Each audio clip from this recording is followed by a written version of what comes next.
Now I want to talk about something called complements. Um, and here we're going to focus on trig functions, of course. So a pair of trig functions, f and g, are co-functions if they are equal when you subtract 90 degrees or pi over 2 with one of them. So for instance, if f of theta is the same as g of 90 degrees minus theta, and also g of theta is the same as f of 90 degrees minus theta, then they're called cofunctions. And what happens is that we pair up in trigonometry, very specifically. Now, everything here says 90 degrees, but don't forget if you're in radians, 90 degrees is the same thing as pi over 2. So that would also be true. And you'll notice here that sine and cosine go together. They are cofunctions. Tangent and cotangent are cofunctions, and secant and cosecant are cofunctions. So for instance, the sine of theta is the same thing as the cosine of 90 degrees minus that same theta. So for instance, the sine of 30 degrees, so I'm letting theta be 30 here, is the same thing as cosine of 90 minus 30 degrees.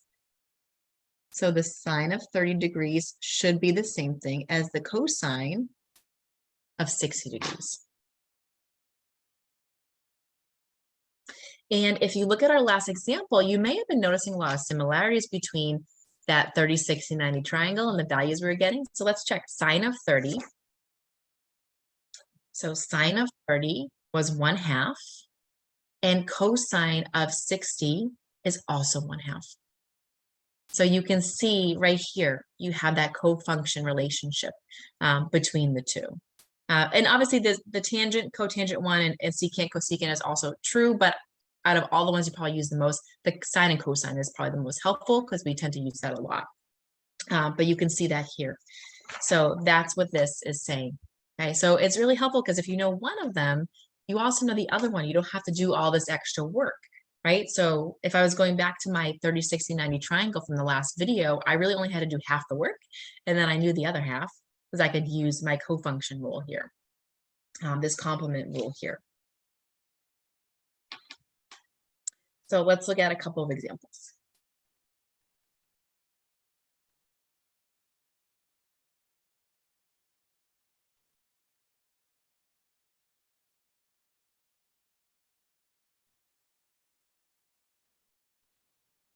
All right, so let's say I want to do something like sine of 68 degrees.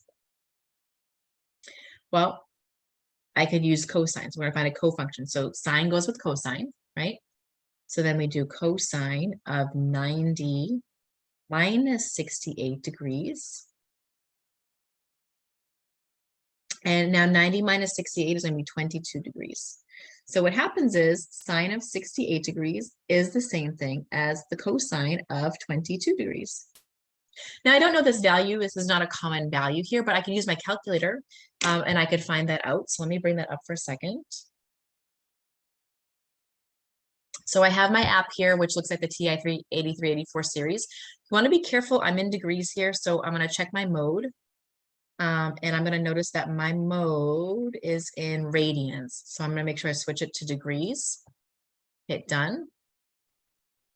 And then if I try, let's see, sine of 68 degrees, I get about 0.927.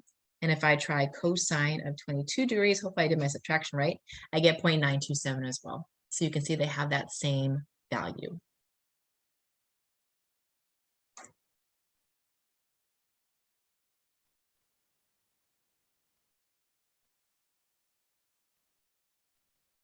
Okay, let's try a different one. We'll try cosecant here. So cosecant pairs with secant. So it's going to be secant of, now it's 90 degrees, but we're in radians. So 90 degrees in radians is pi over 2 minus pi over 3. You have a little bit of work to do here. I got to find common denominators, so I can use 6. So this becomes 3 pi over 6 minus 2 pi over 6, multiplying this group by 3 over 3 and this one by 2 over 2. And I get secant of just pi over 6 when I subtract.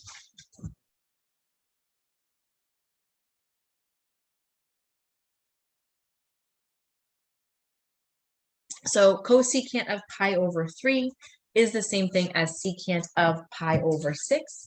Now, just remember pi over 3, this is 60 degrees, and pi over 6 is 30 degrees. And we actually did this one, so we can just kind of check. So cosecant of 60 degrees was 2 root 3 over 3. And secant of 30 degrees was again 2 root 3 over 3. So they're the same.